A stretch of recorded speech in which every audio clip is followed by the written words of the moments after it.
Bismillahirrahmanirrahim.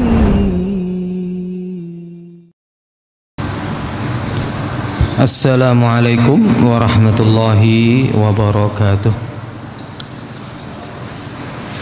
Innal hamdalillahi nahmaduhu wa nasta'inuhu wa nastaghfiruh wa na'udzu billahi min shururi anfusina wa sayyiati a'malina. Man yahdihillahu fala mudilla lahu wa man yudlil fala hadiya lahu. Asyhadu an la ilaha illallah wa asyhadu anna Muhammadan abduhu wa rasuluh. Allahumma salli wa sallim ala nabiyyina Muhammadin wa ala alihi wa ashabihi wa man sara ala nahjihi ila yaumiddin, amma ba'd. Ikhwas sekalian yang dirahmati oleh Allah Subhanahu wa taala, kita bersyukur kepada Allah di mana pada hari ini, di sore hari ini, tepatnya di hari Rabu ya, tanggal 22 Januari 2025, kita oleh Allah Subhanahu wa taala diberikan kemudahan untuk duduk di masjid ini dalam rangka mengkaji apa yang ada dalam perjalanan Nabi sallallahu alaihi wasallam yang disebut dengan As-Sirah An-Nabawiyah. Tentu kesyukuran ini tidak cukup dengan lisan kita, tetapi kesyukuran dengan penuh makna dari hati kita mengakui bahwasanya apa yang kita dapatkan dari nikmat ini semata-mata dari Allah. Kemudian kita ikuti pengakuan itu dengan pengucapan lisan kita, dan kita ikuti berikutnya dengan ibadah, dengan ketaatan, dengan berbuat hal-hal yang diridai oleh Allah dan menjauhi hal-hal yang dilarang oleh Allah Subhanahu wa taala.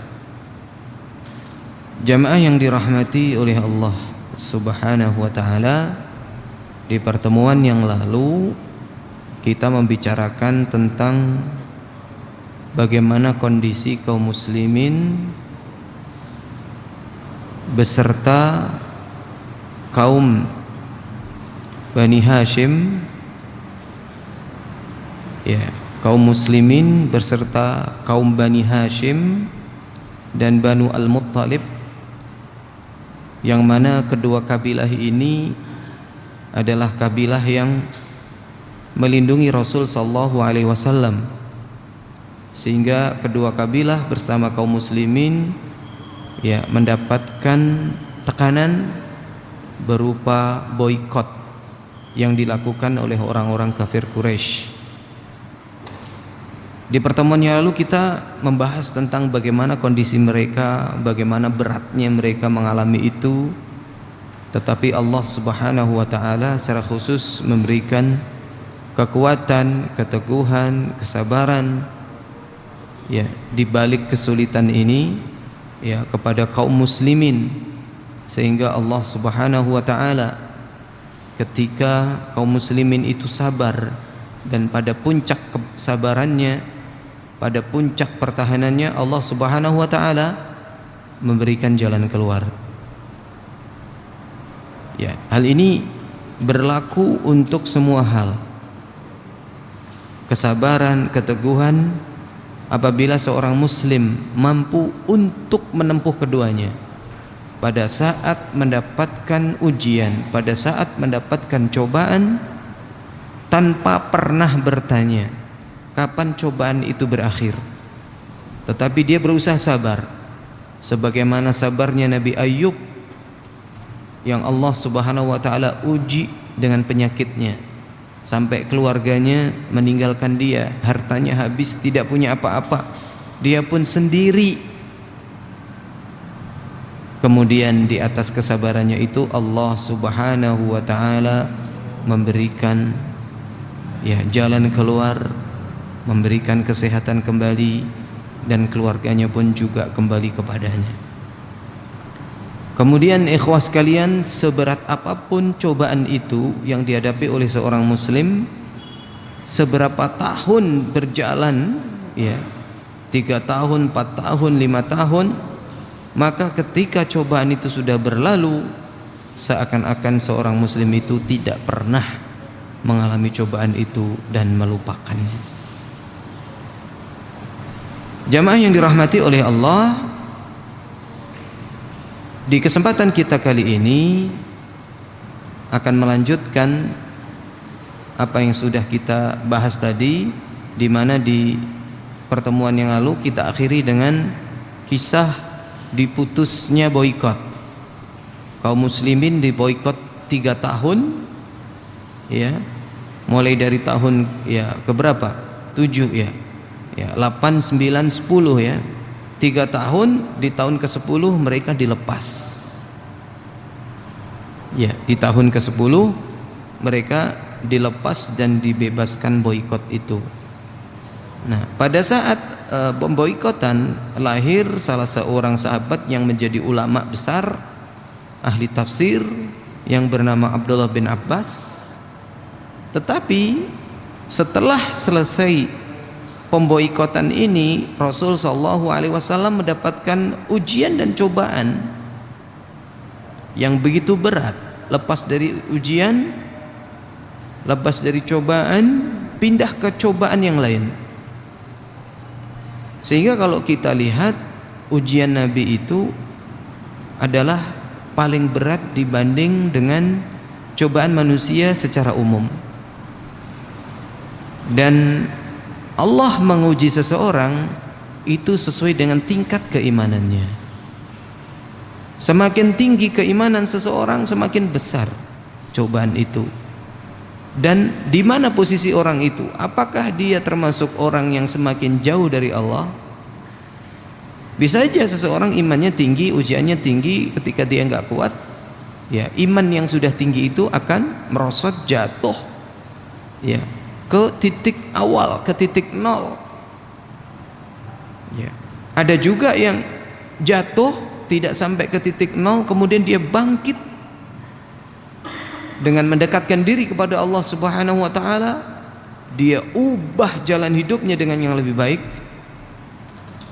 maka dia termasuk orang yang beruntung mendapatkan pundi-pundi yang banyak di tengah cobaan yang dialami. Seandainya cobaan itu belum lepas, tetapi dia mampu untuk bertahan dan sabar, di tengah-tengah cobaan itu dia juga mampu untuk mendapatkan pundi-pundi. Dan pada saatnya ketika cobaan itu sudah lepas, dia menjadi orang yang mendapatkan kehormatan dari Allah Subhanahu wa taala. Apa cobaan yang dialami oleh Rasul sallallahu alaihi wasallam? Apa ujian yang dialami oleh Rasul sallallahu alaihi wasallam selepas ujian pemboikotan ini? Allah menguji Rasul sallallahu alaihi wasallam dengan kepergian orang yang beliau cintai. Pertama, meninggalnya Abu Thalib, dan yang kedua adalah meninggalnya pendamping beliau yang paling setia, yaitu Khadijah bintu Khuwailid.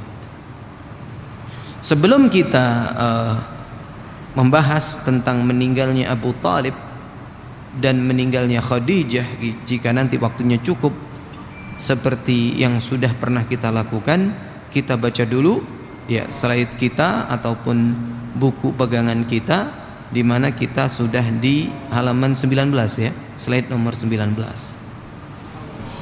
Bagi yang tidak megang bisa melihat ke depan, ya bagi yang megang ya bisa untuk dicoret-coret silakan, karena itu dibagikan untuk dipelajari. Kalau tetap halus, tidak ada lipetan, tidak ada bekas apa namanya ya, kemudian tidak ada hitam-hitamnya, tidak ada coretan-coretannya, itu dipertanyakan dipakai atau enggak. Kalau seandainya dipakai, itu ketika makainya dilihat, dibaca atau enggak, kan begitu. Baik, kita baca. Qala al-muallifu hafizahullahu in kana hayyan wa rahimahullahu in kana mayyitan. Mata Abu Talibin alal kufri. Ya. Bacanya di sini adalah mata Abu Talibin alal kufri.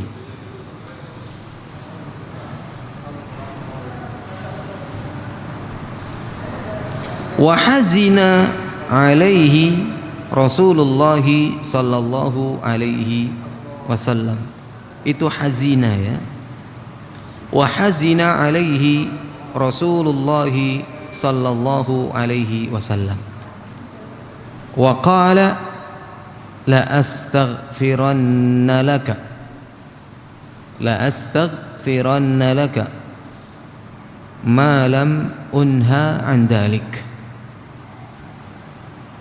Ma lam unha an dalik. Artinya mata telah meninggal. Siapa yang meninggal? Abu Talibin, Abu Talib. Alal kufri, ala di atas, al kufri kekufuran. Ya, di sini jelas diterangkan begitu ya. Abu Talib meninggal dalam keadaan kufur, kafir. Ya. Wa hazina alaihi Rasulullah sallallahu alaihi wasallam. Dan sedih. Siapa yang sedih? Rasul sallallahu alaihi wasallam, alaihi atasnya. Wa hazina alaihi, dan sedih atasnya Rasulullah sallallahu alaihi wasallam. Ya, Rasul sedih atas kematiannya ini. Wa hazina, dan sedih alaihi di atasnya Rasulullah, Rasul sallallahu alaihi wasallam. Wa qala, di tengah kesedihan ini beliau mengatakan, beliau tentu terpukul sekali dengan meninggalnya Abu Talib ini. La astaghfiranna laka. La di sini menunjukkan apa namanya? Benar-benar gitu. Iya. Lam lit taukid, lamnya di sini lam at-taukid, lam untuk penekanan. La astaghfiranna, terus diiringi juga dengan nun at-taukid. Ya. Nun at-taukid. Nun penekanan juga. Jadi ditekan di awal, ditekan di belakang gitu ya. Jadi ada dua ya. Ada taukid, ada dua alat untuk menekan di sini. La sama nun tasydid di akhir. La astaghfiranna. Kalau cuman astaghfiru tanpa lam, tanpa nun, itu menunjukkan biasa. Saya beristighfar. Saya memohon ampun. Tetapi ada la dan nun taukid, la astaghfiranna, maka artinya adalah benar-benar, sungguh-sungguh aku memohon ampun. Bisa dipahami ini ya? Ya. La astaghfiranna berbeda dengan astaghfiru, saya mohon ampun. Astaghfirullah, saya mohon ampunan kepada Allah. Nah, kalau di sini la astaghfiranna, benar-benar sungguh-sungguh saya memohon ampun. Laka, apa laka? Untukmu. Jadi Rasul mengatakan kepada Abu Talib yang sudah meninggal dunia ini dengan ungkapan, sungguh-sungguh saya akan memohon ampun untukmu, beristighfar untukmu.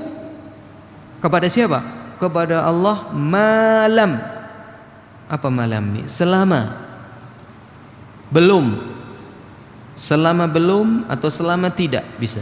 Malam, selama belum. Unha, aku dilarang. Andalik, untuk melakukannya. Bisa dipahami? Sungguh-sungguh saya akan memohonkan ampun untukmu selama aku belum dilarang untuk melakukannya. Maksudnya dilarang apa? Dilarang untuk mengistighfarkan. Nanti ini kaitannya dengan hukum memohonkan ampun untuk orang kafir. Ya. Kita lanjut dulu ya, baru nanti kita cerita. Kita ungkap kisahnya supaya nyambung.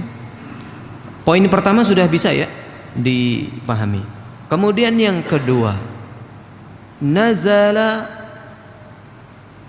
qauluhu ta'ala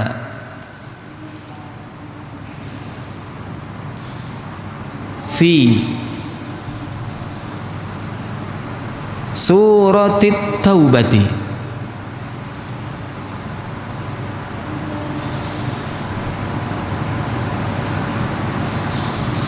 yanha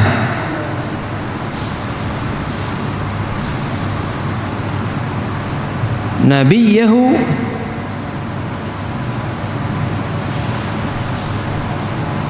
apa lanjut bacanya ini walladzina amanu. Nah, ini mah tetap di mana-mana akan dibaca seperti itu. Kalau kita sering mendapatkan lafaz-lafaz Arab dan sering kita baca, maka nanti ada lafaz-lafaz yang memang tidak akan pernah berubah. Walladzina amanu an yastaghfiru. Iya, apa ini? Lil musyrikina walau kanu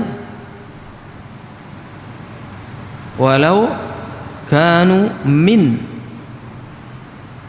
aqrabin nasi.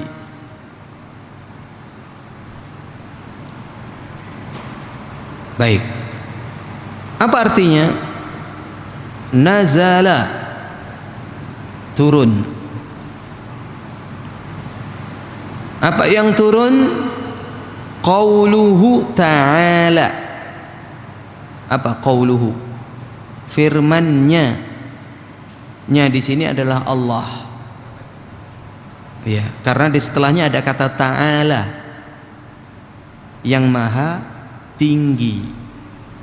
Ta'ala itu yang maha tinggi. Nazala turun, qauluhu firman-Nya yang maha tinggi. Yang dimaksud adalah Allah Subhanahu wa taala. Fi di dalam surat At-Taubati, surat At-Taubah. Yanha nabiyahu, yang apa ini? Yanha, melarang. Yanha, melarang. Nabiyahu, apa nabiyahu? Nabinya, melarang nabinya. Walladzina amanu, dan orang-orang yang beriman. Kan kita sering ya ayyuhalladzina amanu gitu kan, orang-orang yang beriman. Nah, sini walladzina amanu, dan orang-orang yang beriman. Dilarangnya apa? An yastaghfiru, untuk memohonkan ampun.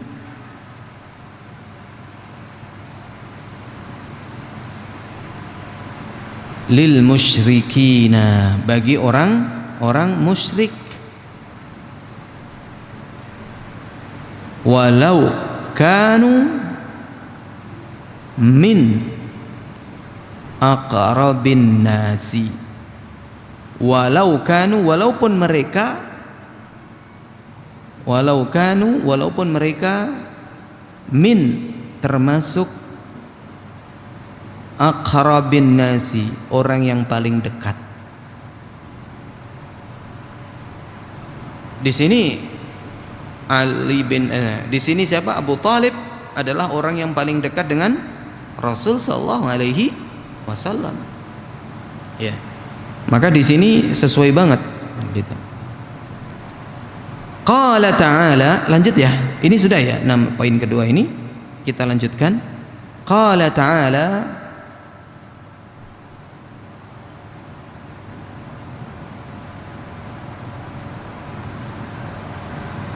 ma kana lin nabiyyi walladzina amanu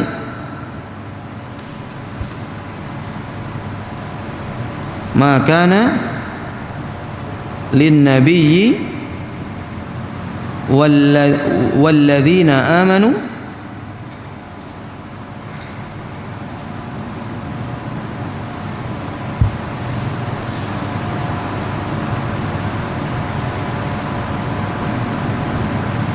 ma kana lin nabiyyi, apa itu bacanya setelahnya? Walladzina amanu an yastaghfiru lil musyrikina walau kanu uli qurba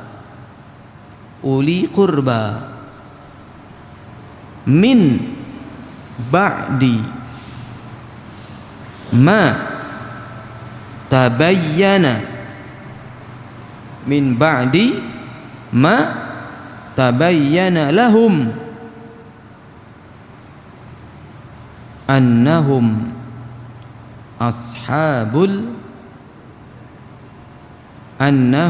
ashabul jahim. Ini surat At-Taubah ayat 113 ya. At-Taubah ayat 113. Apa artinya? Qala ta'ala, berkata. Siapa yang berkata? Ada ta'alanya. Berarti siapa nih? Allah Subhanahu wa ta'ala. Qala ta'ala, dan telah berkata yang maha tinggi, yaitu Allah. Makana, ya. Makana lin nabiyyi, tidak pantas bagi nabi. Makana lin nabiyyi, tidak pantas bagi nabi. Makana, tidak pantas, lin nabiyyi, bagi nabi. Walladzina amanu, dan orang-orang yang beriman, tidak pantas bagi nabi dan orang-orang yang beriman an yastaghfiru, untuk memohonkan ampun, lil musyrikina, bagi orang-orang musyrik,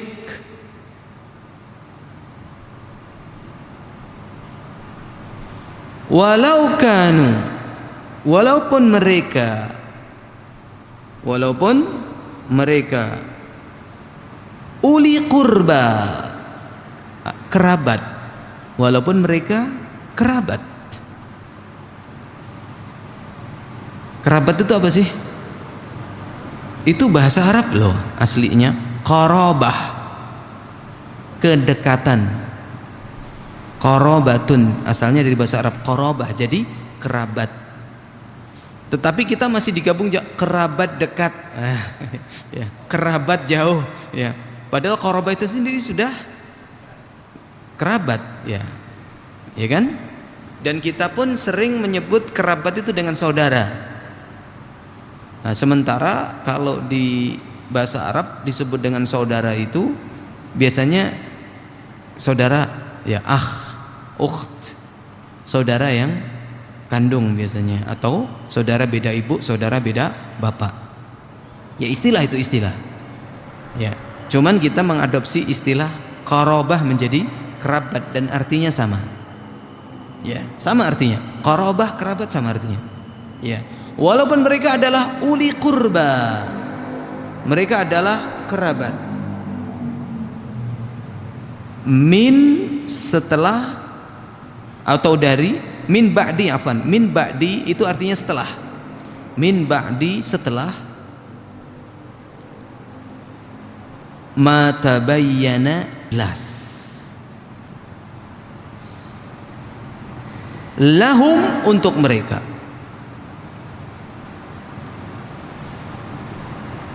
Setelah jelas bagi mereka, annahum, bahwa mereka yang mana ini? Mereka ini. Merekanya ada dua nih. Ya. Mereka yang pertama ini adalah nabi dan kaum mukminin. Mereka yang kedua adalah orang-orang musyrik. Ya. Min ba'di ma tabayyana, setelah jelas bagi mereka orang-orang yang beriman dan nabi. Ya, min ba'di ma tabayyana lahum, jelas bagi mereka nabi dan orang-orang mukmin, annahum, bahwasanya orang-orang musyrik itu ashabul jahim, adalah para penghuni neraka jahim.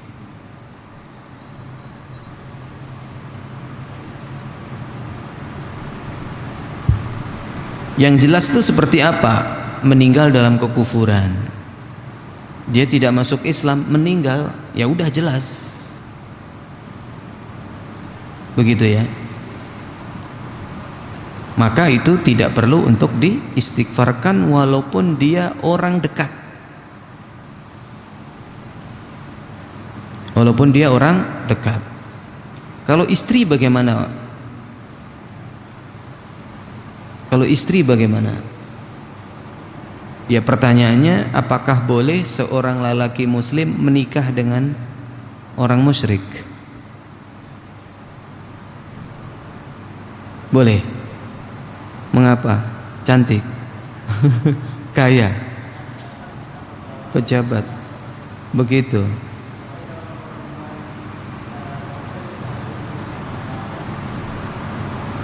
Dalam rangka untuk membimbing untuk menuju hidayah. Tapi bagaimana pendapat antum tentang firman Allah, wala tankihul musyrikati hatta yu'min, dan janganlah kalian menikahi para wanita musyrik sehingga mereka beriman.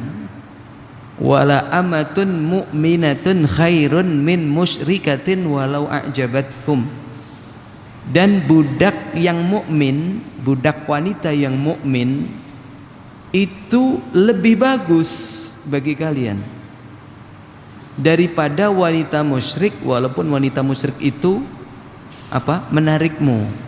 Menarikmu apa? Hah? Cantik. Ya. Kaya. Habis nikah mu'allaf. Tapi kan ketika menikahnya kan masih musyrik. Atau barangkali antum ada pendapat lain? Ya. Begini, ulama mengatakan orang musyrik itu kan ada dua.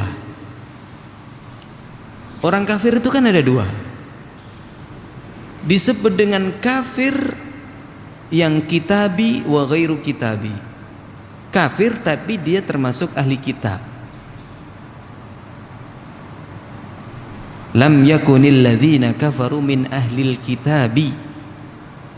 Jadi di situ ada orang kafir dari golongan ahli kitab.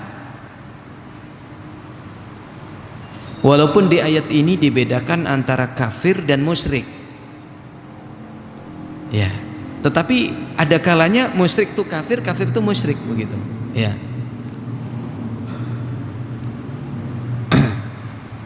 Jadi ulama membedakan, membagi dua. Ada yang kafir tapi dia ahlu kitab, dari kalangan Nasrani, Yahudi gitu. Dan kafirnya non ahli kitab, sama sekali dia tidak ada pegangan dari samawinya, dari agama samawinya. Kalau di negara kita ini ada berapa? 6 ya.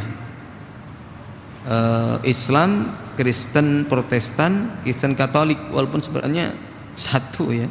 Kemudian apa? Hindu, Buddha, Konghucu apa Kongfucu? Ya, Konghucu. Ya. Yang apa namanya? Yahudi Nasrani, maka dia termasuk ahli kitab. Oke? Kemudian Hindu, Buddha, Konghucu itu bukan ahli kitab. Ya. Ulama setelah membagi ini baru ada perbedaan pendapat setelah itu. Kalau ini sepakat ulama pembagian ini. Setelah itu ada pertanyaan, apakah boleh menikahi ahli kitab? Ya. Sebentar, ini belum ke perbedaan dulu. Apakah boleh menikahi ahli kitab? Ulama sepakat boleh menikahi wanita ahli kitab. Laki-laki muslim diperbolehkan menikahi ahli kitab dan tidak sebaliknya. Dan tidak sebaliknya. Ulama sepakat bolehnya menikahi ahli kitab. Mengapa mereka sepakat? Karena di sana ada ayat yang mengatakan di dalam surat Al-Maidah ayat 100 Al-Maidah ayat 5. Al-Maidah ayat 5. Apa Al-Maidah ayat 5 ini? Al-yawma uhilla lakum at-tayyibat. Pada hari ini saya halalkan untuk kalian yang baik-baik. Wa ta'amul ladzina utul kitaba hillun lakum, dan makanan ahlu kitab itu halal untuk kalian. Wal muhsanatu minal mu'minati wal muhsanatu minal ladzina utul kitab, dan halal bagi kalian untuk menikahi wanita yang menjaga diri mereka dari kalangan kaum mukminin, dan menikahi wanita dari kalangan ahli kitab min qablikum, sebelum kalian. Idza ataitumuhunna ujurahunna muhsinina ghaira musafihina wala muttakhidhi ahdan, asalkan dengan pernikahan yang sah.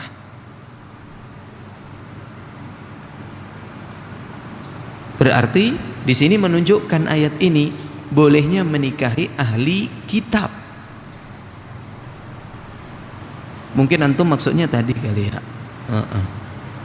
Mungkin itu maksudnya. Cuman beliau langsung tembus ke sasarannya dan semangat, boleh kok Ustadz. Nah, kayaknya ada keinginan.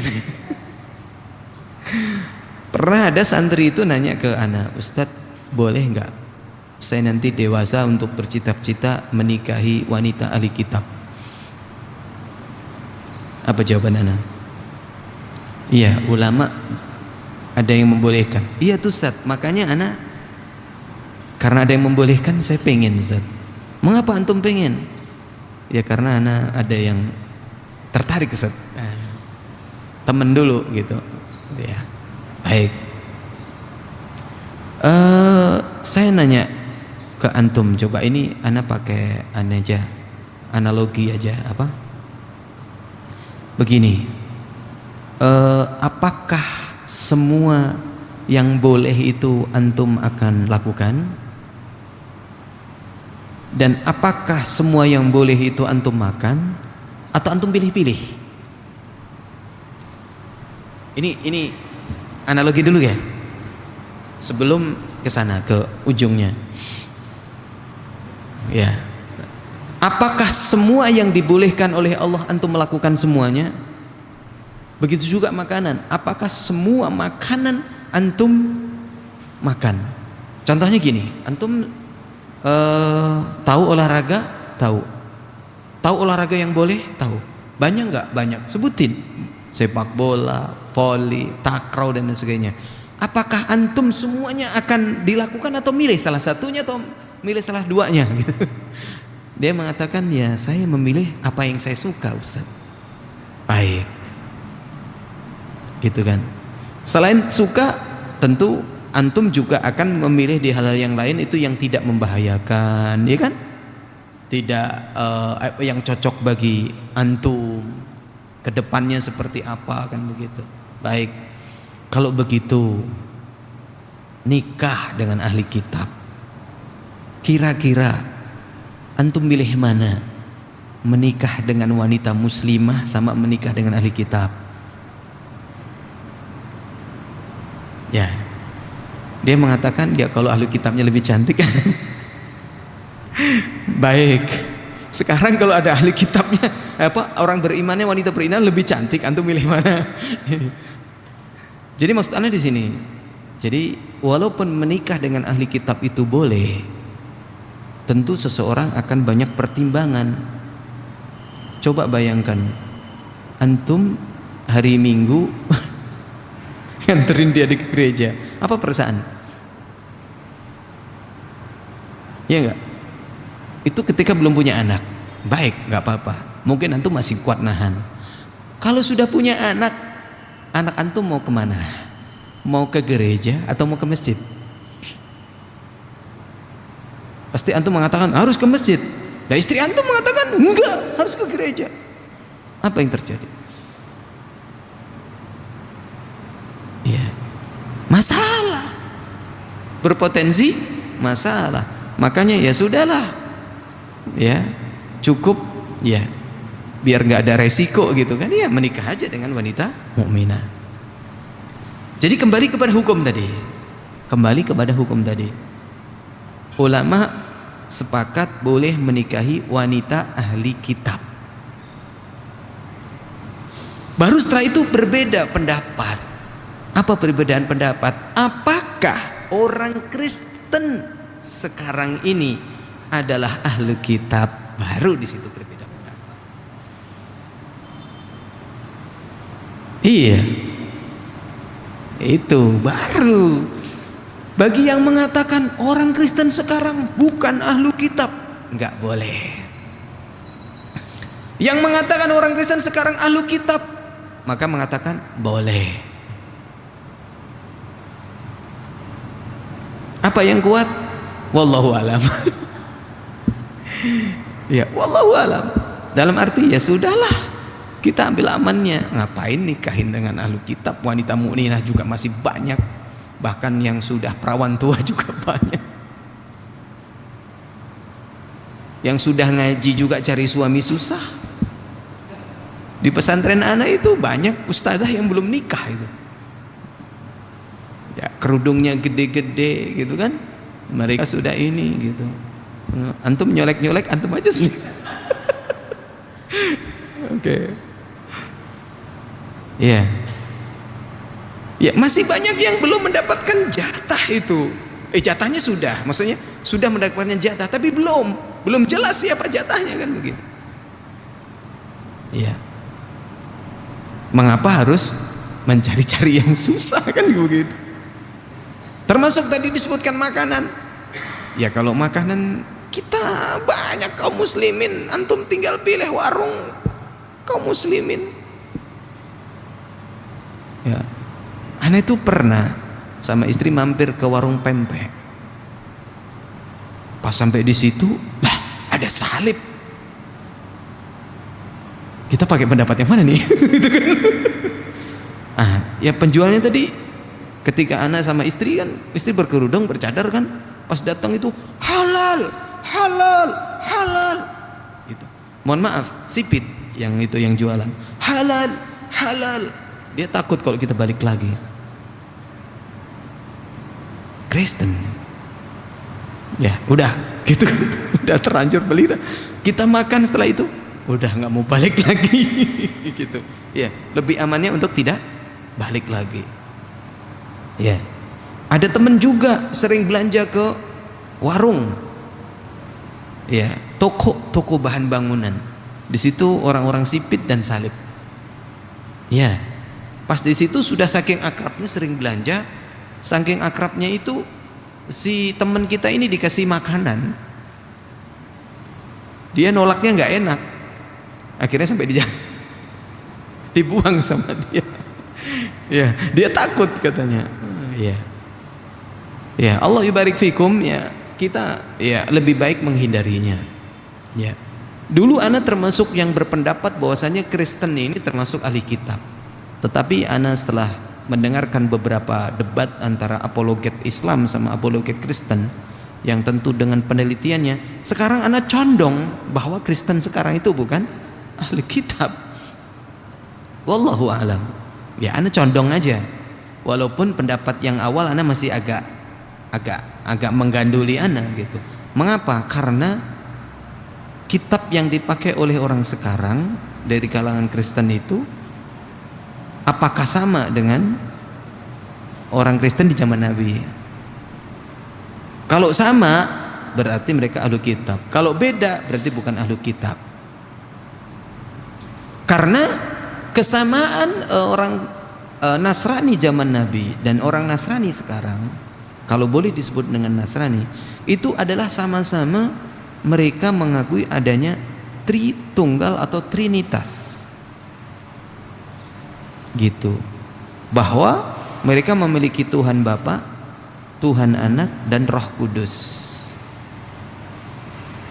Makanya di dalam Al-Qur'an itu disebutkan, sebentar ya supaya tidak salah sebut ayatnya ya.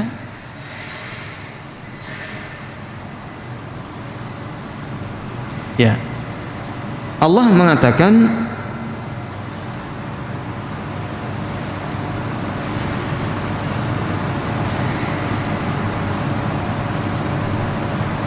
laqad kafara alladhina qalu innallaha huwal masih ibnu Maryam.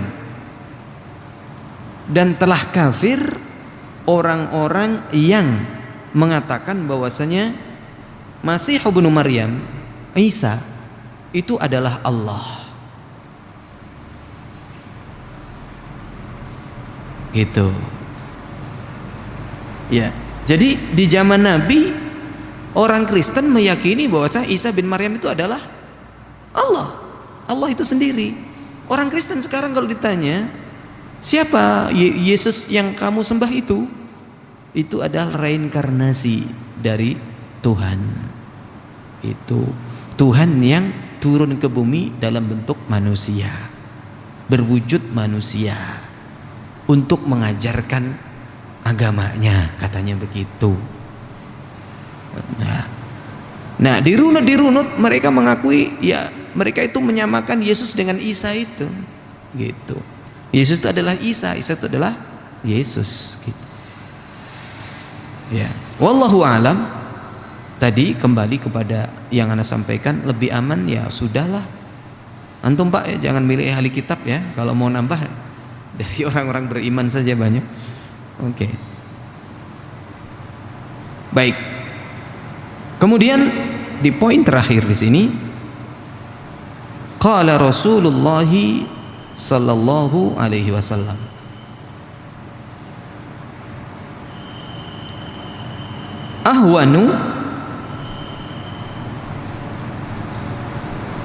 ahwanu ahlin nari adaban, ahwanu ahlin nari adaban Abu Talibin, ahwanu ahlin nari adaban Abu Talibin. Apa artinya? Nanti aja dulu ya, diselesaikan dulu bacanya. Wa huwa munta'ilun, wa huwa munta'ilun bina'laini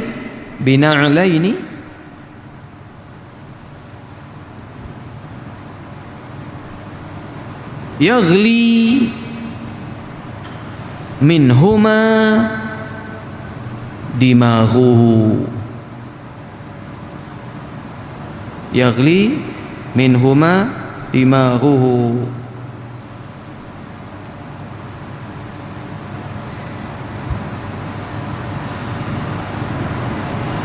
Rawahu Muslimun. Qala Rasulullah sallallahu alaihi wasallam, ya tanpa diartikan udah jelas ya, ini udah tahu ya, Rasul berkata gitu ya, ahwanu yang paling ringan, ahlin nari penduduk neraka, azaban azabnya,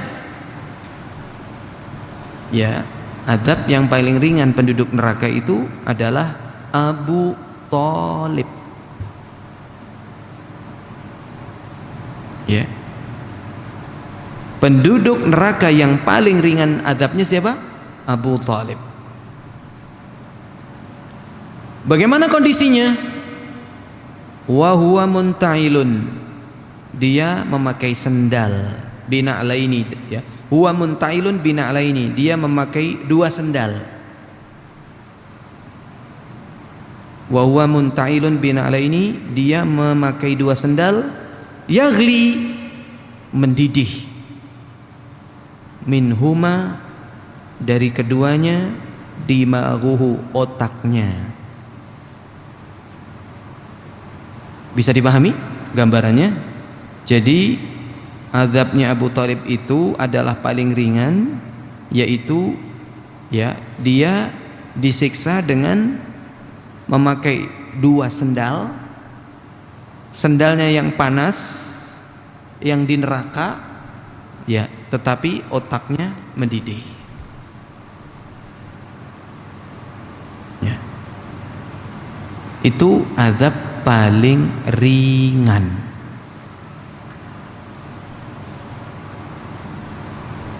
Ada nggak orang yang berdoa, ya Allah, seandainya saya masuk neraka, berikanlah azab yang paling ringan? Ada nggak? Nggak ada. Termasuk jangan berdoa seperti ini, ya Allah, masukkanlah saya ke surga walaupun di terasnya. Jangan. Pertama, memang surga ada teras. Yang kedua, itu menunjukkan keinginan yang kurang. Antum kalau pengen 10 bisa dapat berapa? Kalau antum menginginkan sesuatu yang jumlahnya 10 belum tentu dapat 10 kan? Kalau turun berapa? 9. Pabrik ini kalau target produksinya dalam apa? Bulanan apa harian? Harian.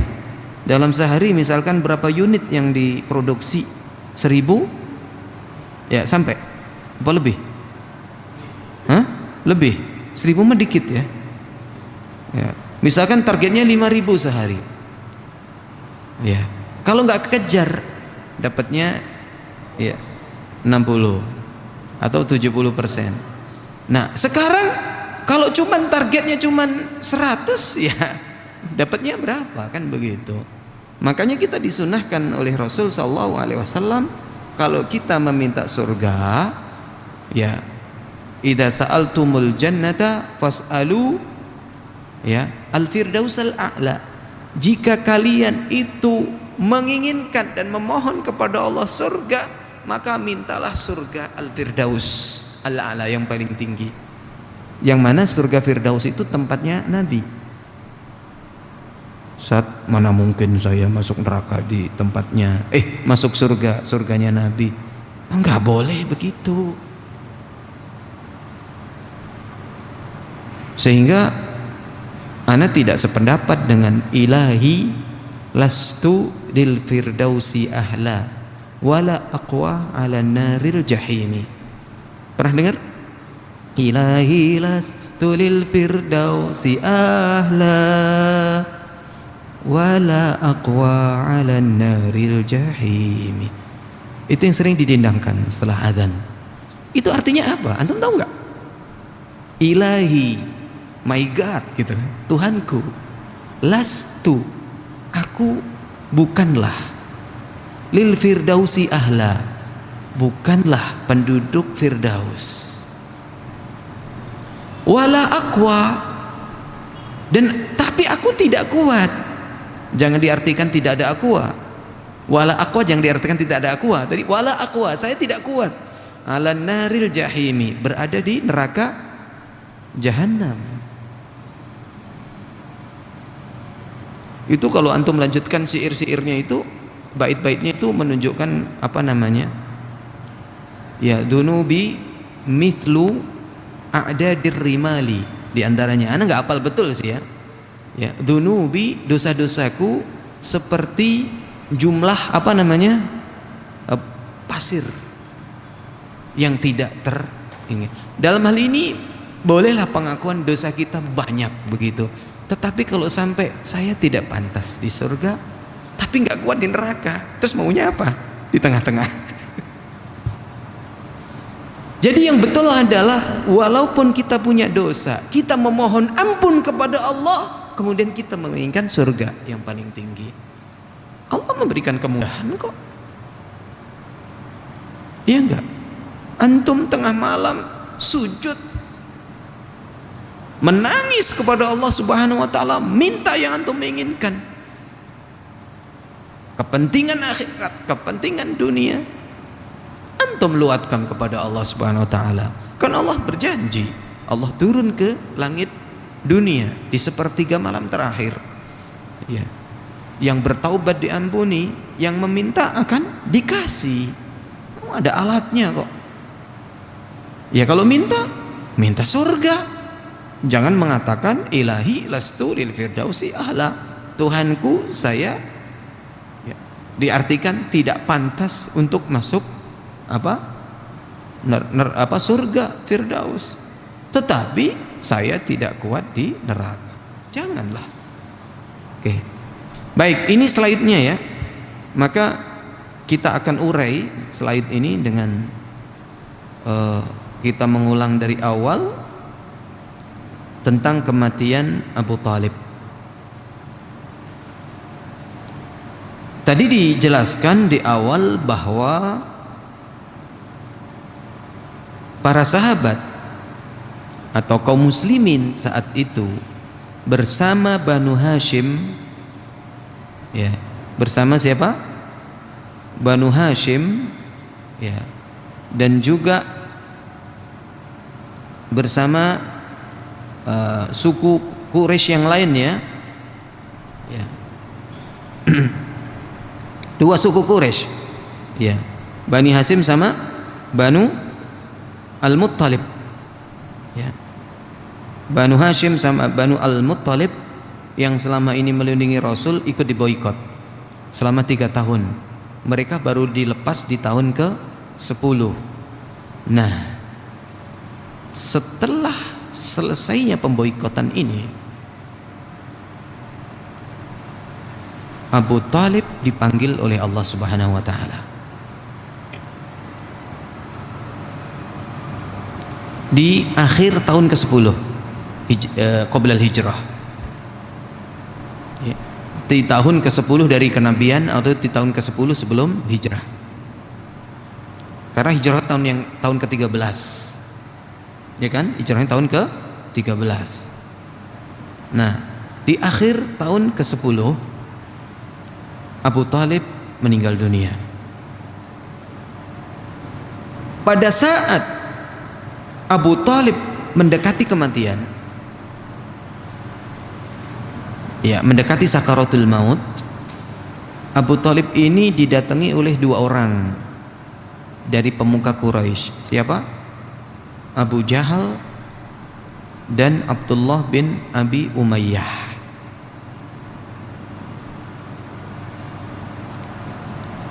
Mereka mendatangi siapa?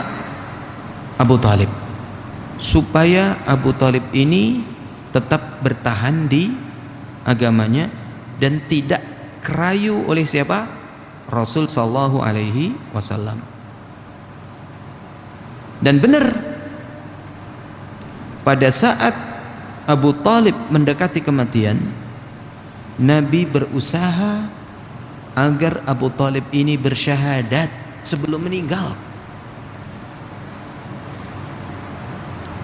Ya, kalau orang Kristen semangat, wallahu alam, beritanya benar apa tidak. Kalau benar maka miris, kalau salah saya berarti informasi itu tidak benar dan saya menyatakan kesalahannya. Bahwa di sebagian rumah sakit yang ada salibnya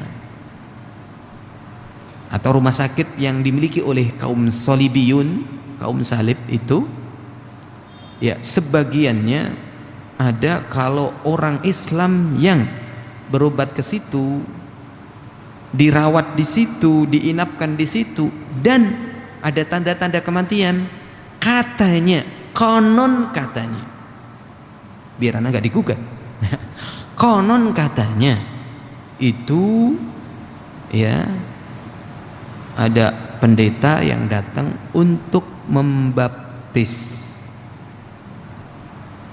Ya, artinya membaptis di sini apa? Disyahadatkan Kristen. Ya, dikristenkan gitu. Ya, mereka semangat itu. Ya. Nah, di sini Rasul Shallallahu Alaihi Wasallam berusaha agar Abu Thalib ini nggak telat, karena Abu Thalib kedudukannya bagi Nabi Shallallahu Alaihi Wasallam amat mulia. Satu-satunya orang yang membela Nabi Muhammad setelah kakeknya ya Abu Thalib. Walaupun disusul Hamzah pamannya, tapi yang benar-benar dari awal siapa? Abu Thalib. Apa kata Nabi kepada Abu Thalib? Ayam, qul la ilaha illallah kalimatan uhajju laka biha indallah. Wahai pamanku, katakan la ilaha illallah. Katakan la ilaha illallah. Sebuah kalimat yang nantinya saya berani untuk menjadikannya sebagai bukti, sebagai hujjah untukmu di sisi Allah Subhanahu wa taala agar kamu selamat dari azab neraka.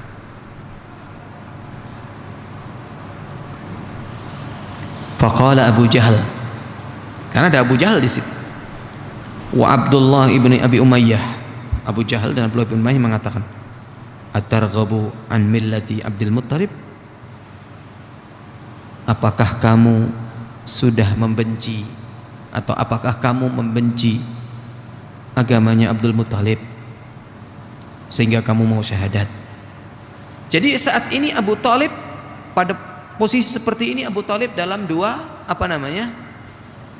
hal yang bertentangan. Kalau saya nggak bersyahadat, sementara saya tahu keponakan saya ini adalah orang jujur, orang baik, gitu kan? Selain memang keponakan sendiri, kerabat sendiri, seperti anak sendiri yang saya rawat sejak kecil, dia membawa kebaikan, membawa kebenaran gitu, dengan kejujurannya. Tapi di sisi lain Abu Jahal mengatakan, seakan-akan begini, kamu nggak malu, kamu serius meninggalkan agamanya Abdul Muttalib, sementara saya di sampingmu, kan begitu. Kemudian apa Abu Thalib apakah jawab? Diam, bimbang kayaknya. Diulangi lagi oleh Nabi Sallallahu Alaihi Wasallam dengan perkataan yang sama.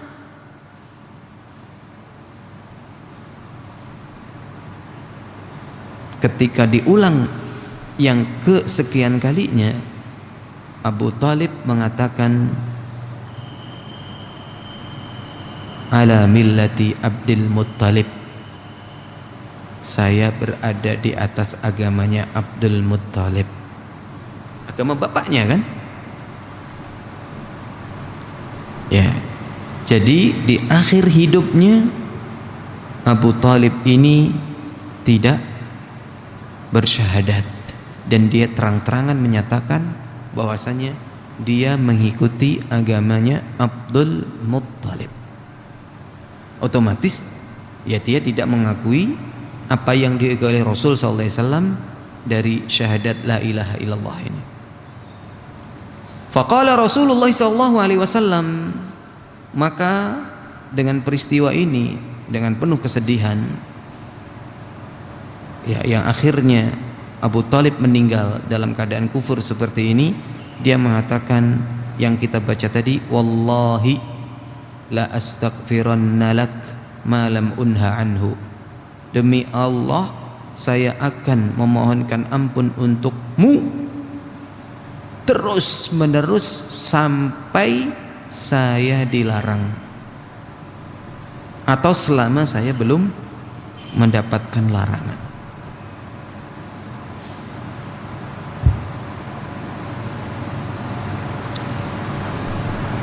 Dan dari sinilah Allah menurunkan ayat innaka la tahdi man ahbabta walakinnallaha yahdi man yasha. Ya. Innaka la tahdi man ahbabta walakinnallaha yahdi man yasha. Ya. Kamu tidak mampu, tidak bisa memberikan petunjuk kepada orang yang kamu sukai, dan walakin Allah, akan tetapi Allah lah yang memberikan petunjuk kepada orang yang Ia kehendaki. Sebenarnya Nabi itu dijuluki sebagai hadin, pemberi petunjuk, tetapi petunjuk yang beliau sampaikan itu hanya sebatas petunjuk al-irsyad, sebatas petunjuk ya yang bersifatnya pembelajaran dan pengajaran. Paham ya? Ya. Petunjuk dalam arti kalau kita membaca di buku manual untuk mengoperasikan sesuatu, itu kan, maka Nabi tugasnya hanya sampai pada orang itu membaca manual itu dan memahami manual itu. Adapun setelah itu dia mau mengikuti manual ini atau tidak, maka itu bukan urusan Nabi SAW. Ada kan orang itu yang memakai sesuatu yang baru dan dia belum tahu cara makainya betul-betul dia sesuai dengan manual. Ya enggak? Ada juga manual ini dibaca nggak paham-paham, akhirnya nggak mau pakai manual, ijtihad sendiri aja, dirakit-rakit sendiri. Iya, iya, ada yang begitu. Iya. Sekalian yang dirahmati oleh Allah Subhanahu Wa Taala. Dalam kasus Abu Thalib tadi, yang mana didatangin oleh siapa? Abu Jahal, kemudian didatangin siapa? Abdullah bin Abi Umayyah ya. Kemudian Rasul sallallahu alaihi wasallam juga hadir di situ. Maka Al-Hafidz Ibnu Hajar rahimahullah di dalam Fathul Bari-nya, beliau mengatakan, pertama, bahwa peristiwa ini, kata beliau, banyak diambil faidahnya ya. Pertama, jawazu ziyaratil qaribil musyriki wa iyadatuhu. Boleh bagi kita seorang muslim ini untuk mengunjungi kerabat yang musyrik, dan boleh untuk menengok ketika dia sakit, apalagi orang tua. Di pesantren anak itu kalau anak tanya siapa yang kakek neneknya masih belum masuk Islam, ada yang angkat tangan. Di Bali itu, di Bali, dia hidupnya di Bali, kakek dari ibunya, ya kakek nenek dari ibunya itu orang Hindu dan kastanya Brahmana. Ibunya masuk Islam. Nah, seandainya ibunya ini gak masuk Islam, maka dia akan diprosesi menjadi seorang danda. Apa danda itu? Danda itu kiainya. Caranya adalah, ibunya cerita itu ke saya, caranya adalah dia diambil nyawanya, katanya itu. Nyawanya diambil selama 3 hari. Kata ini versinya orang Hindu sama apa namanya, petingginya, nggak tahu apa namanya petinggi Hindu itu, anak nggak tahu apa namanya ya. Itu di apa, nyawanya dipindahkan dulu ke tempat lain. Nah, ini dibersihkan ya, dibersihkan selama 3 hari. Nah, 3 hari ini mengkhawatirkannya apa? Bisa jadi mati bablas, mati karena diganggu, atau masih aman kemudian kembali lagi nyawanya sehingga dijaga oleh roh-roh gitu ya. Nanti setelah itu dikembalikan ya, dan akan menjadi seorang dande gitu. Ya, kembali kepada yang ini, yang pertama, jawazu ziyaratil qaribil musyriki wa iyadatuhu, diperbolehkan untuk mengunjungi kerabat yang musyrik dan diperbolehkan untuk iyadatuhu. Apa iyadatuhu ini? Untuk menjenguk ketika sakit. Apakah boleh makan dari makanannya? Kalau antum khawatir yang tadi, misalkan dia orang Nasrani, cuman khawatir jaga-jaga diri misalkan. Kalau bukan orang Nasrani jelas-jelas. Nah itu antum memilih mana yang boleh, mana yang tidak. Kayak begini kalau beli dari toko otomatis aman insya Allah. Tapi kalau bikinan dia, kita khawatir. Ya, walaupun gorengnya pakai minyak, bisa jadi sebelumnya dipakai untuk apa? Untuk babi. Iya enggak? Iya enggak? Ya, bisa jadi dijilatin anjing dan lain sebagainya. Gitu. Kan mereka kepada anjing tuh kayak apa itu? Di Eropa itu kan anjing sampai dinikah, di Indonesia itu ya. Di Indonesia ada itu anjing dinikahkan di gereja, didandanin, diapakan begitu. Iya. Bahkan kalau di Eropa itu anjing tuh mewarisi hartanya. Ini sudah kebalik otak manusia itu, kalau udah nggak pakai agama tuh kebalik, benar-benar kebalik. Ya. Nah kalau antum mau aman ya pilih-pilih yang beli gitu, yang beli-beli itu aman insya Allah, biar nggak nyinggung perasaannya. Oke, yang kedua,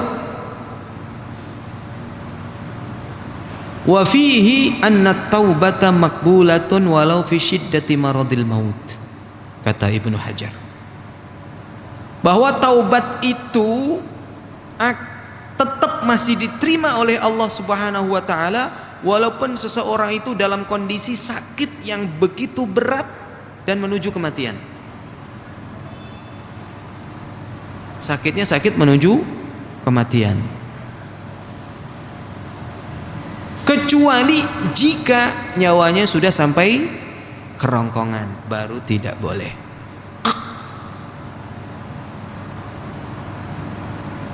Ya.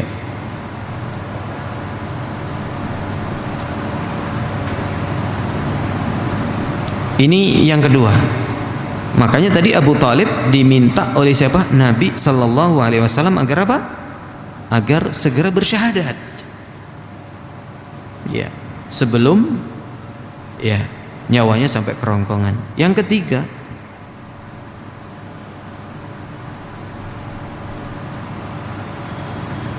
wa fihi annal kafira idza syahida syahadatal haqqi naja minal adabi li annal islam yajubu ma qablahu. Apabila orang kafir masuk Islam bersyahadat sebelum meninggal dunia, maka seluruh dosanya dihapuskan dan dijamin untuk masuk surga. Indahnya Islam, tidak ada bekas sama sekali, otomatis dosanya terhapus. Tapi jangan kepikiran murtad kemudian masuk Islam, jangan. Untuk menghapus dosa murtad masuk Islam, janganlah. Masa murtad pengen waliyadzubillah. Ya. Inilah indahnya Islam. Sebaliknya, dia Islam berpuluh-puluh tahun, tapi di akhir hayatnya dia kafir, dia akan kekal di neraka selama-lamanya. Maka mengapa kita selalu mengucapkan ihdinas siratal mustaqim? Orang Kristen nanya, orang Islam tuh kalau yakin di atas kebenaran, mengapa harus selalu minta untuk ditunjuki jalan yang benar? Berarti jalan Anda belum benar dong. Jawaban kita, kami yakin dalam kebenaran, tetapi kami mohon petunjuk untuk jalan lurus itu karena tidak semua orang bisa untuk istiqomah di jalan kebenaran. Kita minta agar Allah Subhanahu wa taala itu terus memberikan petunjuk kita. Ya kan? Terus petunjuk. Google Map-nya jelas, terus nggak putus sinyal. Coba kalau Google Map putus sinyal, masuk ke kuburan, jurang. Ya, kita ingin Google Map-nya itu terus sinyalnya bang terus, sehingga yang kita ini sesuai jalur terus, arahnya jelas, arahnya lurus. Lurus dalam arti di sini sesuai dengan yang kita tuju. Kita tujuannya adalah surga. Allah agar terus mapnya kita ini ke surga itu terus, tidak dibelokkan ke kanan, tidak dibelokkan ke kiri, apalagi putus sinyal. Waliyadzubillah. Jelas-jelas Google Map-nya lurus, di kiri ada apa itu? Nyimpang ke kiri. Akhirnya bingung lah. Kalau nggak salah belok, masih 200 meter dikira belokan di sampingnya, langsung belok. Akhirnya ya Google Map-nya muter-muter lagi. Ini dianalogikan aja gitu kan. Jadi kita ihdinas siratal mustaqim. Ya, kita kalau sholat tuh Al-Fatihah itu jangan sekedar lewat, karena sudah hafal sejak kecil lewat. Kalau kita di Al-Fatihah itu nggak lewat dalam arti khusyuk memahami surat Al-Fatihah, antum pelajari tafsir Al-Fatihah atau hadis tentang makna Al-Fatihah. Ketika Allah mengatakan alhamdulillahirabbil, ketika orang sholat mengatakan alhamdulillahirabbil, Allah menjawab apa? Ar-Rahmanir Rahim, Allah menjawab apa? Maliki Yaumiddin, Allah menjawab. Antum posisikan itu. Kalau kita bisa berusaha khusyuk di surat Al-Fatihah, insya Allah gerakan dan bacaan setelahnya kita insya Allah akan khusyuk. Tapi biasanya kalau sudah kehilangan surat Al-Fatihah, Allahu Akbar, iftitah masih khusyuk, kemudian sudah mulai Bismillahirrahmanirrahim, Alhamdulillah sudah mulai, oh iya ya besok lembur, oh iya ya shift saya pekan depan sudah diapain? Dipindah ya. Oh iya ya sudah wassalam. Itu kalau kita turutin lamunan itu sampai selesai sholat, baru tahu-tahu loh kok salam, atau tahu-tahu berapa rakaat. Pertanyaan anak, mungkin nggak orang itu khusyuk dari awal sampai akhir? Mungkin, tapi tidak banyak. Sehingga apa? Ketika sudah mulai ada pikirannya liar, tarik, liar, tarik, liar, tarik, liar, tarik, liar, tarik, dengan keyakinan bahwasanya Allah sedang berada di hadapan kita, memperhatikan salat kita. Ya, tarik itu. Kalau enggak, syaitan berselancar dengan hati orang yang sedang sholat. Makanya kita berdoa apa? Allahumma inni as'alukal huda wa tuqa, bukan. Allahumma inni a'udzubika min ilmin la yanfa wa min qalbin la yakhsha wa min nafsin la tashba wa min du'ain la yustajabu lahu. Yang di situ ada wa min qalbin la yakhsha, dari hati yang tidak khusyuk. Ternyata hati yang tidak khusyuk juga itu harus kita mohonkan kepada Allah agar kita dilindungi darinya. Pokoknya antum masuk sholat, setan tuh langsung nempel gitu. Yang semula dicari nggak ketemu, pas sholat ketemu. Iya, pas sholat ketemu. Yang lebih repot lagi, istri masak air, ya kan? Lupa, pas sholat ingat, Allah, gitu kan? Gimana airnya? Udah golak lagi. Baik, itu yang ketiga ya. Orang kafir bertahun-tahun selama hidupnya bejat lah istilahnya begitu. Tetapi ketika dia di akhir hayatnya beristighfar, bersyahadat kepada Allah, bertaubat, maka dia akan diampuni seluruh dosanya dan dijamin masuk surga. Dan sebaliknya, orang yang Islam bertahun-tahun semasa hidupnya tapi di akhir hayatnya murtad, maka dia akan mendapatkan neraka selama-lamanya. Yang keempat, faidah dari kisah tadi tentang tidak mau bersyahadatnya Abu Talib, dan dijelaskan juga tentang azabnya Abu Talib. Wa fihi anna adzabal kuffari mutafawitun. Di sini bisa diambil sebuah faidah, sebuah ilmu, sebuah penjelasan bahwa azabnya orang kafir itu bertingkat-tingkat. Sebagaimana surganya orang muslim juga bertingkat-tingkat. Adapun yang dialami oleh Abu Talib itu diantara keistimewaan yang diberikan oleh Allah Subhanahu wa taala kepadanya melalui Nabi sallallahu alaihi wasallam. Keistimewaan. Yang lain enggak berlaku. Misalkan ada dai didukung sama orang Kristen begitu. Sampai meninggal orang Kristen yang dukung, yang melindungi, dia tidak masuk Islam, apakah akan mendapatkan adab yang sama seperti Abu Talib? Wallahu alam, kita nggak tahu. Gitu. Ya, bisa jadi tidak, karena apa? Kemusyrikannya sangat dahsyat sekali. Makanya waliyadzubillah orang-orang yang sombong katanya apa? Nanti kalau dia rajin ibadah neraka kosong, gitu kan? Ya enggak?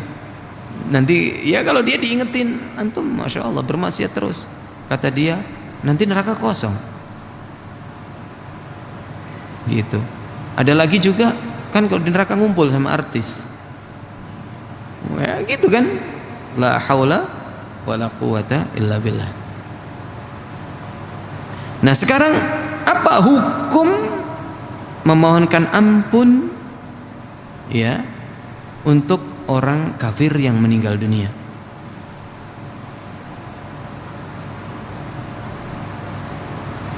Tadi dijelaskan di dalam ayat surat apa tadi?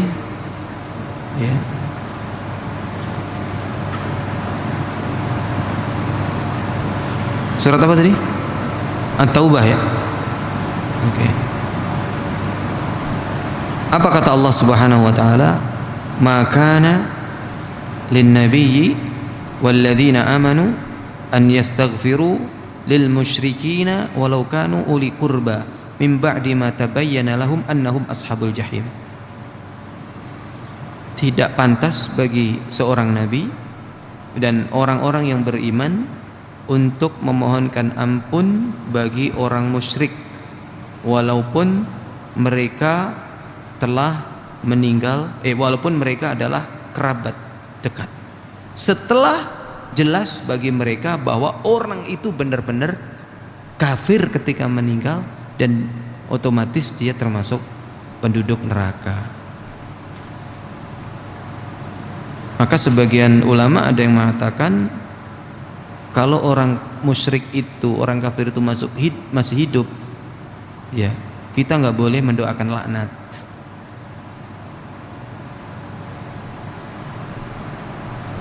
Mengapa? Bisa jadi dia nanti akan bertaubat sebelum meninggal dunia. Terus apa yang boleh doanya? Doanya untuk mendapatkan hidayah. Ya Allah, berikanlah hidayah kepada Donald Trump misalnya. Boleh nggak anda mendoakan begitu? Mengapa Donald Trump ya? Presiden dunia dia, bukan presiden Amerika, presiden dunia. Presiden dunia kan siapa? Donald Trump. Bisa sampai 2 kali menjabat kan? Donald Trump. Dikira ketika Donald Trump menjabat itu Israel tuh di stop gitu ya, untuk bersewenang-wenang. Malah lebih dahsyat daripada Biden kebijakan-kebijakannya terhadap Israel. Baik. Ya, itu jelas dalam ayat ini. Tidak pantas artinya dilarang. Ya, dilarang untuk mendoakan atau memohonkan ampunan untuk orang-orang yang kafir. Ya, kita bolehnya mendoakannya ya untuk mendapatkan hidayah di masa hidup, dan setelah mati ya sudah, jangan doakan. Oke. Kalau sudah mati dan jelas-jelas matinya dalam kekufuran, kalau mengatakan karena mungkin dulu ketika hidupnya itu sangat bengis, sangat kurang ajar kepada kaum muslimin, ya bisa aja disebut laknatullah alaih, karena kalau sudah mati jelas-jelas mati dalam kekufuran. Misalnya nih Netanyahu,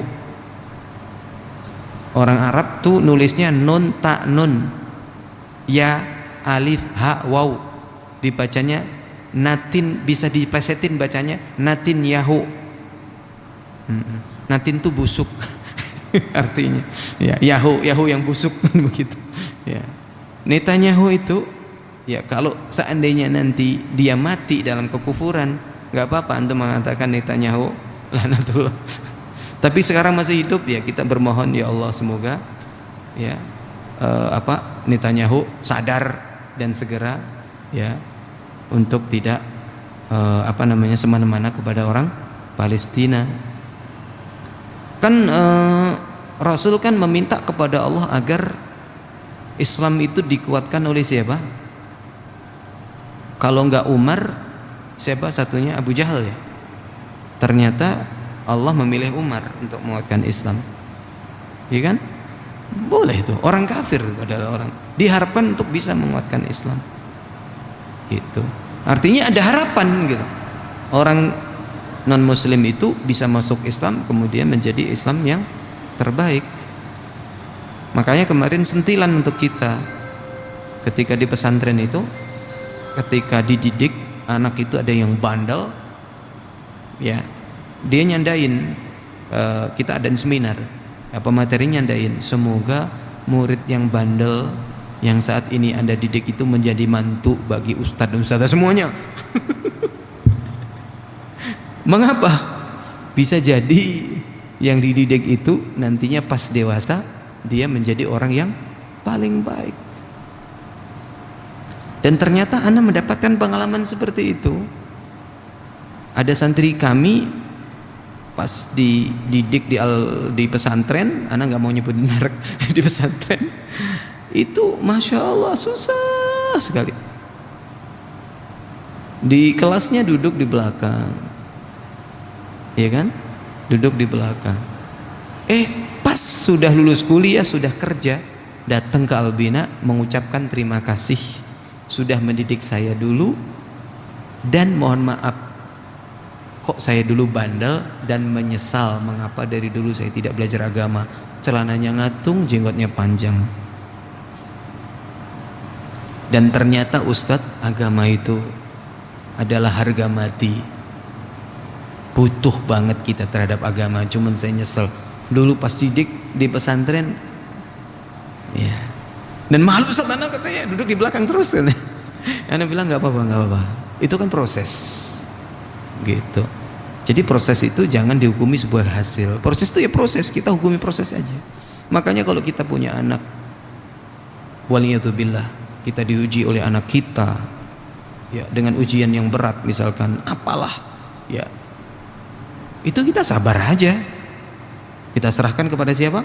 Allah Subhanahu wa taala. Kita nggak tahu di balik itu semua hikmah yang besar kan begitu. Di balik itu hikmah yang besar. Yang penting sabar aja. Wasta'inu bis-sabri wassalah. Oke. Kita maghrib jam berapa?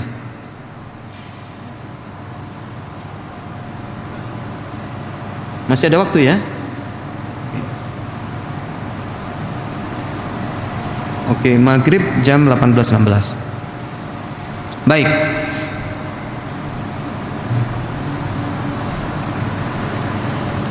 Abu Thalib ketika meninggal ini ya, yang menguburkan adalah anak-anaknya. Di antaranya siapa? Ali bin Abi Thalib. Waktu itu ya minta saran kepada Nabi seperti apa. Ya, kamu kubur bapak kamu ya. Dan setelah itu kasih tahu saya bahwasanya bapak kamu sudah kamu kubur. Artinya orang kafir ya mau nggak mau tetap harus dikubur, tapi kalau bisa kuburannya jangan di tempatnya kuburan kaum muslimin, dipisah. Mengapa kafir harus dikubur? Ya gampang pertanyaannya, masa antum membiarkan bangkai, ya kan? Jadi mengubur orang kafir itu karena ingin mengamankan lingkungan, mengamankan dari bangkai. Seperti antum mengubur ayam yang ketabrak mobil, ketabrak motor atau mati atau udah kubur kucing. Dan cara penyelenggaraannya ya tidak kayak kaum muslimin yang bungkus saja dengan yang ada, yang sekiranya aman bungkus, gali yang dalam, masukin, pendem sudah. Yang penting di situ ya aman, ya lingkungan menjadi nyaman, ya tidak bau dan lain sebagainya, dan tidak diambil binatang buas.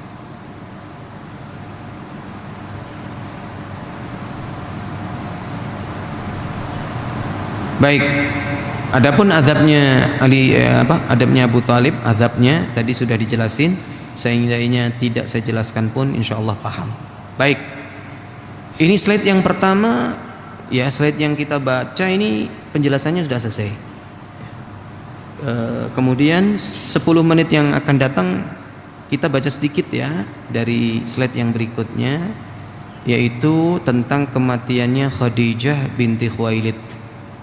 Kematiannya Khadijah binti Khuwailid radhiyallahu anha. Kita baca dulu ya. Kita baca dulu. Nanti seandainya sebelum adzan bacanya selesai kita jelaskan sedikit. Seandainya nanti selesai bacanya doang, maka penjelasannya insyaallah nanti ba'da maghrib jika memungkinkan. Kalau tidak maka di pertemuan berikutnya. Ini kita di bulan apa? Masih Rajab. Berarti ada satu lagi Sya'ban, Ramadan. Nah nanti kalau ada kajian mungkin beda ya. Iftar, ada nggak antum iftar jama'i? Buka puasa bersama, ada biasanya ya. Nah itu. Nah, kemudian ya nantilah itu serahkan aja kepada Allah. Kita nggak tahu apa yang terjadi. Oke, kita lanjutkan di slide ke-20 dengan kita baca terlebih dahulu.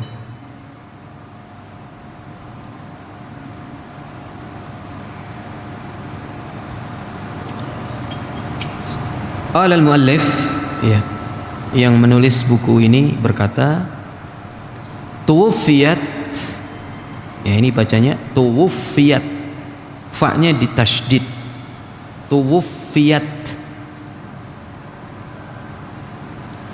Khadijatu bintu Khuwailidin radhiyallahu anha ba'da Abi Talibin.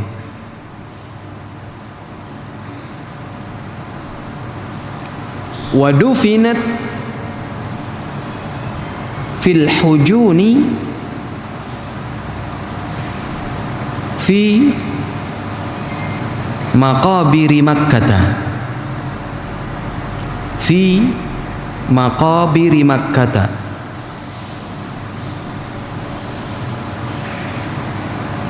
walam takun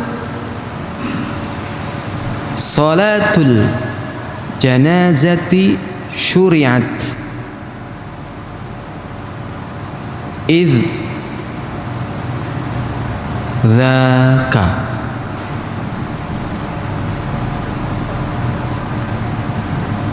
Artinya tuwfiyat, telah meninggal, dari kata wafat. Wafat itu juga bahasa Arab. Tuwfiyat, wafat, dan telah wafat. Siapa yang wafat? Khadijatu bintu Khuwailidin.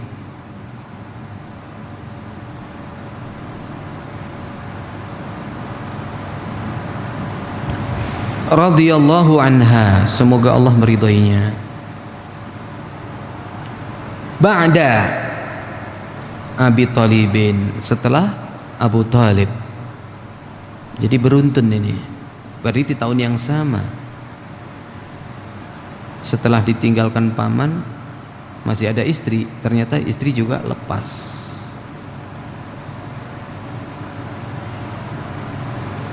Wadufinat, dan dikubur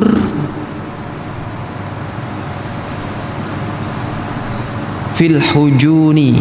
Di mana? Di Hujun. Ya, ini nama daerah di sana. Fi maqabiri Makkah, di pekuburan Mekah. Ya, dikuburnya di Hujun di Mekah. Apakah sekarang masih ada? Wallahu alam, mana nggak tahu apakah masih ada kuburan Khadijah. Cuman masalahnya kalau seperti itu ada, yang biasa napak tilas itu ngeri. Nanti kuburannya diusap-usap, ya kan? Diagungkan dan dimuliakan, tidak sebagaimana yang Allah ajarkan serta Rasulnya. Gitu loh. Iya enggak? Di apa begitu. Makanya di Mekah itu yang di tempat-tempat di situ masih ada situsnya, maka ditulis di situ tentang hukum, bagaimana bagaimana ketika datang ke situ seperti apa, jangan sampai mengusap, jangan sampai, ada penjelasannya. Nah, apakah kuburan Khadijah masih ada? Anda nggak tahu. Walam takun, dan tidak, walam takun, dan tidak ada, atau dan tidak saja, walam takun dan tidak. Sholatul janazati syuriat, atau dan apa tuh mengartikannya? Walam takun sholatul janazati syuriat, begini, dan belum disyariatkan sholat jenazah, gitu aja. Walam takun sholatul janazati syuriat, kadang diartikan perkata susah. Walam takun sholatul janazati syuriat, dan sholat jenazah belum disyariatkan, idzaka, pada saat itu. Berarti Khadijah tidak disolatkan sholat jenazah, sebagaimana sahabat yang sebelumnya meninggal. Siapa yang meninggal? Sebelumnya apa sesudahnya? Yang awal syahidin fil Islam itu, yang siapa? Sumayyah itu. Ya. Kalau meninggalnya sebelum Khadijah, ya sama, tidak disolatkan. Dan setelahnya pun kalau memang syariat juga belum, ya belum disolatkan jenazah. Ya. Jadi Khadijah meninggal dunia ya setelah meninggalnya Abu Thalib, dan tentu kesedihan Rasul sallallahu alaihi wasallam tidak kalah dengan kesedihan beliau ketika ya Abu Thalib meninggal. Ya, ketika Abu Thalib meninggal, karena orang yang paling mendukung setelah Abu Thalib adalah Khadijah, dan mendukungnya lahir batin, kan begitu ya, dengan hartanya ya, dengan tenaganya, dengan pikirannya, ya istri ya. Kan belum tentu istri mendukung, betul nggak? Antum dulu kalau ngaji, duluan antum atau duluan istri? Ngaji taklim salaf, antum dengan istri duluan mana? Kenalnya sunnah? Hah? Duluan antum, baru istri ngikut. Jaraknya lama nggak? Iya. Antum duluan, belum tentu istri langsung ngikut. Apa sih mas, pakai kerubut-kerubut kayak gitu? Udahlah gini aja. Ada juga yang istrinya duluan, baru suami ikut. Gitu. Kalau istrinya duluan, biasanya suaminya cepet ngikutnya, karena suami itu kan pakai dicerna, pakai akal. Nah kalau istri kan bukan akal, perasaan, ya susah, lama itu prosesnya. Barangkali, tapi semoga sih enggak, barangkali ada yang masih belum, istrinya belum mau ya. Makanya suaminya sudah rajin taklim, istrinya masih biasa-biasa, ada yang seperti itu dan masih bertahan. Tapi ya nggak apa-apa, itu kan sebuah perjuangan, sebuah kesabaran yang harus dijalani, yang insya Allah pada saatnya nanti Allah akan memberikan banyak kebaikan kepada dirinya. Sepertinya di close dulu ya. Ya, 2 menit lagi adzan maghrib, kita close untuk persiapan sholat dan insya Allah nanti akan kita lanjutkan. Kita skorsing dulu ya. Subhanakallahumma bihamdika asyhadu an la ilaha illa anta astaghfiruka wa atubu ilaik. Wassalamualaikum warahmatullahi wabarakatuh.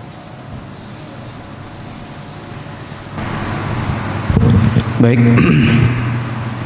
Assalamualaikum warahmatullahi wabarakatuh. Alhamdulillah wassalatu wassalamu ala Rasulillah wa ba'd. Ikhlas sekalian, kita lanjutkan kajian kita. Tadi kita sudah mulai di poin pertama dari slide yang ke-20 yang menerangkan bahwa Khadijah binti Khuwailid radhiyallahu anha meninggal setelah meninggalnya Abu Talib dan dikuburkannya di Hujun, di pemakaman Mekah, yang ya pemakamannya ada di Mekah, dan pada saat itu belum disyariatkan sholat jenazah. Lanjut ke berikutnya. Qala Jibrilu,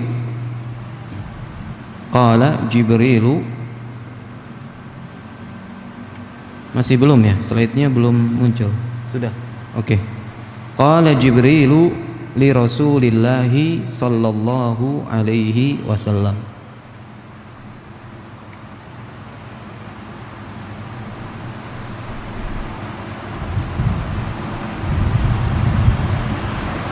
Bashir ya. Bashir Khadijata bibaitin fil jannati min qasabin ya, min qasabin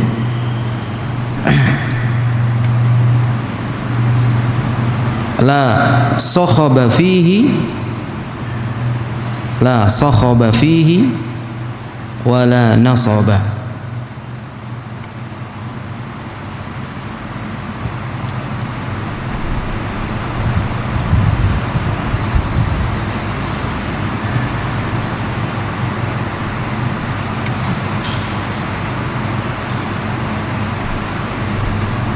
Baik. Di sini jelaskan bahwa qala apa berkata? Ya, qala berkata ya. Siapa yang berkata? Jibril alaihi assalam kepada Rasul sallallahu alaihi wasallam. Apa katanya? Bashir. Ya, berilah kabar gembira. Bashir, berilah kabar gembira.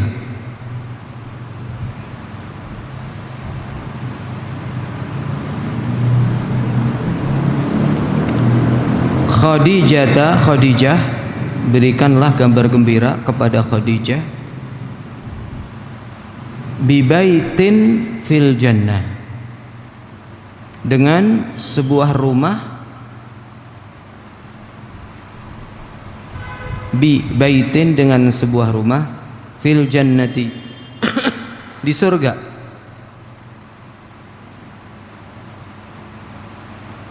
Min qasabin, dari permata.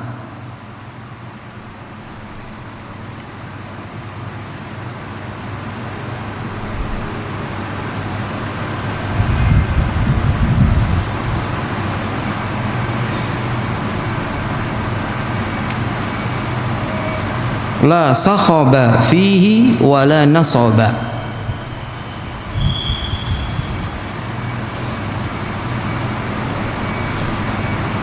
tidak ada kebisingan di dalamnya. La sakhaba, tidak ada kebisingan, fihi, di dalamnya, berarti tenang.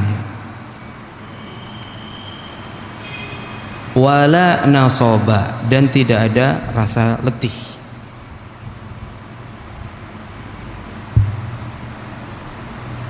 Muttafaqun alaihi. Ini cerita tentang keutamaan Khadijah. Ya, nanti yang akan dijelaskan. Berikutnya, qala Jibrilu li Rasulillah.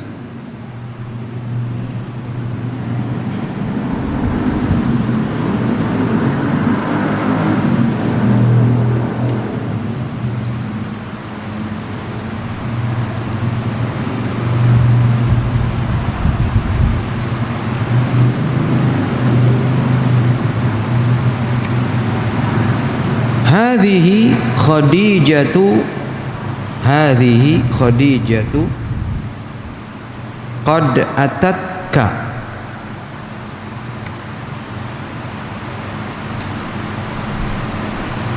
fa idza hiya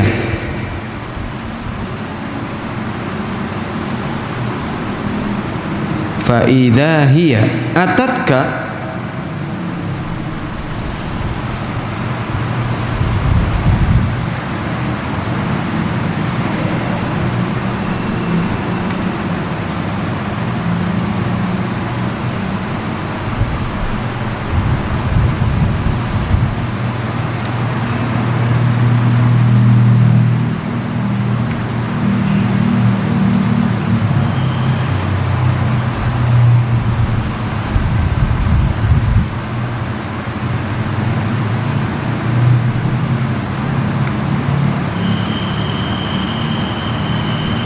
faqra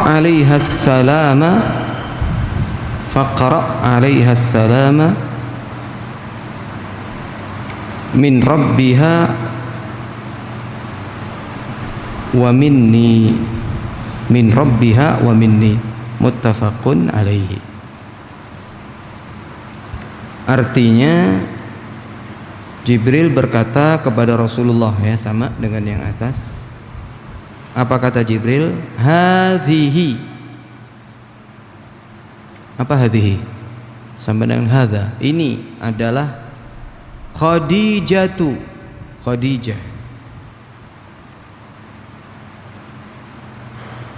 Qad atatka, telah datang kepadamu.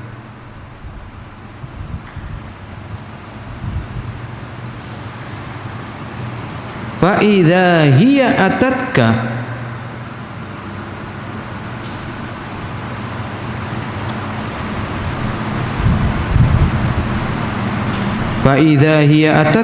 jika dia telah datang kepadamu,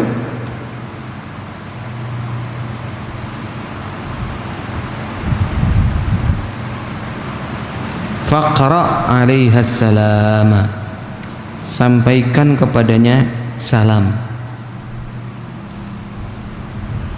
Min rabbiha, dari Tuhannya, wa minni, dan dariku. Insyaallah. Ini keutamaan Khadijah yang lain lagi. Kata Jibril, ini adalah Khadijah telah mendatangimu. Apabila Khadijah sudah bertemu denganmu, maka sampaikan salam untuknya dari Rabb-nya dan dariku. Dapat salam dari malaikat dan dapat salam dari Allah Subhanahu wa taala. Taib, poin terakhir, hazina Rasulullah sallallahu alaihi wasallam ala wafati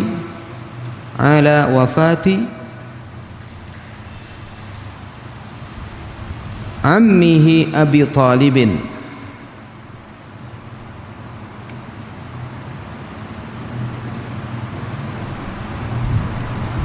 wa zawjatihi Khadijah. Walam yathbut annahu sallallahu alaihi wasallam sama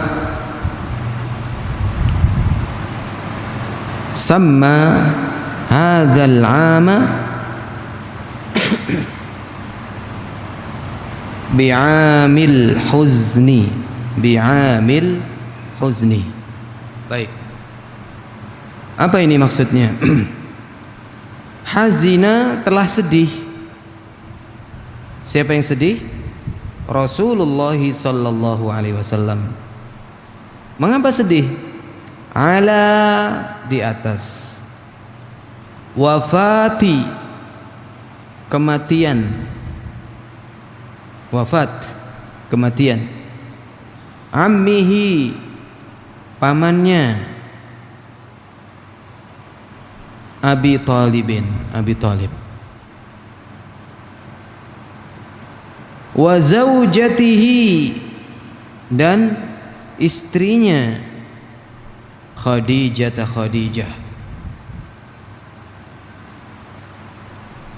Walam yathbut, dan tidak ada keterangan annahu, bahwasannya beliau sallallahu alaihi wasallam sama hadzal 'ama, menamakan tahun ini, sama menamakan hadzal 'ama, tahun ini, bi'amil huzni, dengan tahun kesedihan.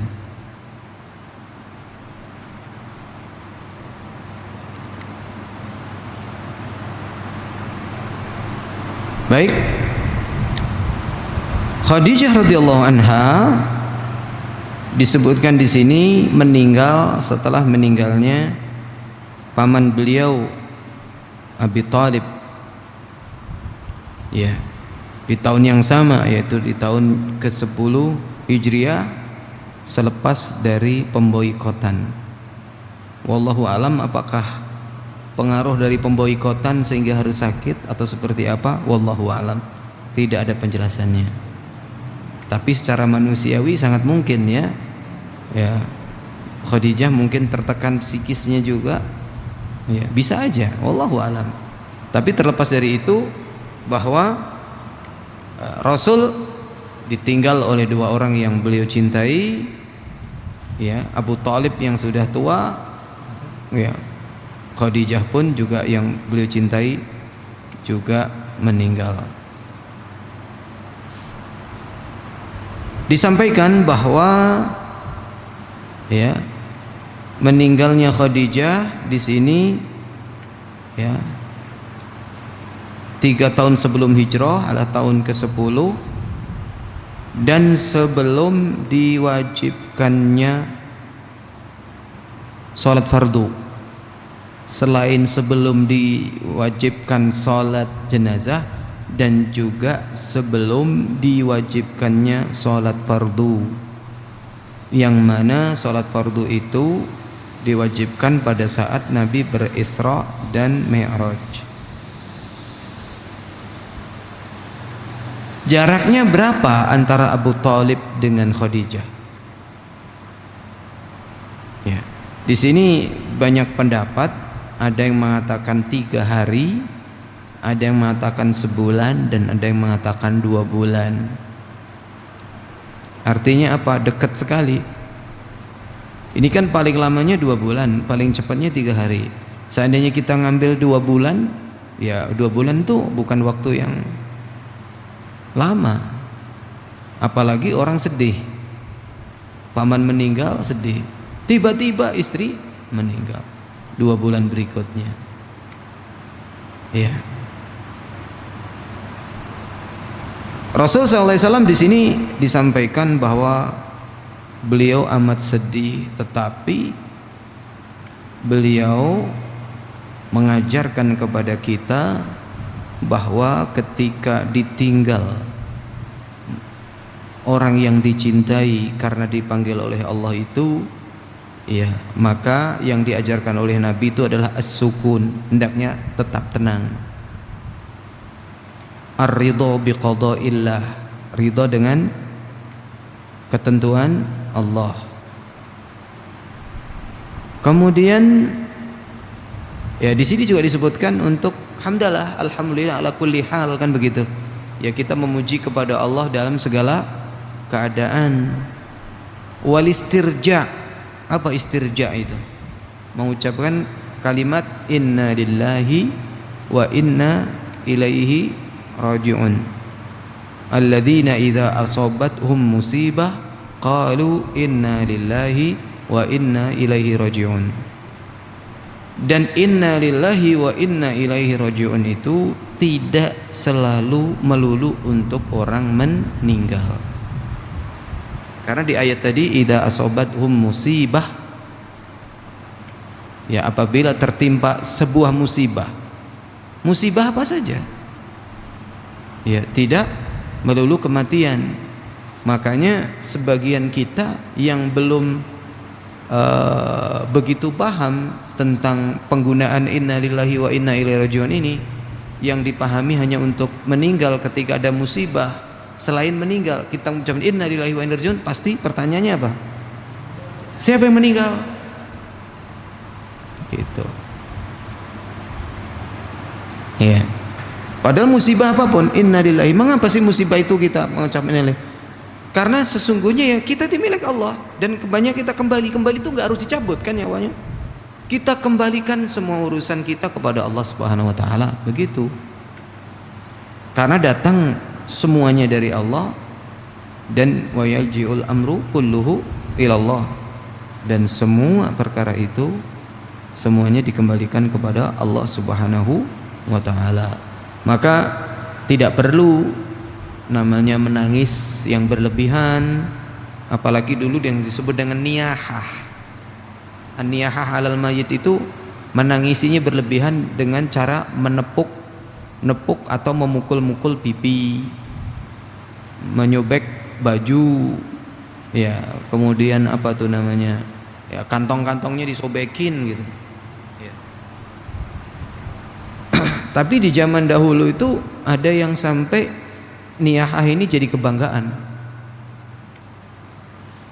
Makanya sama Islam di apa namanya, dilarang. Ya. Jadi kebanggaan.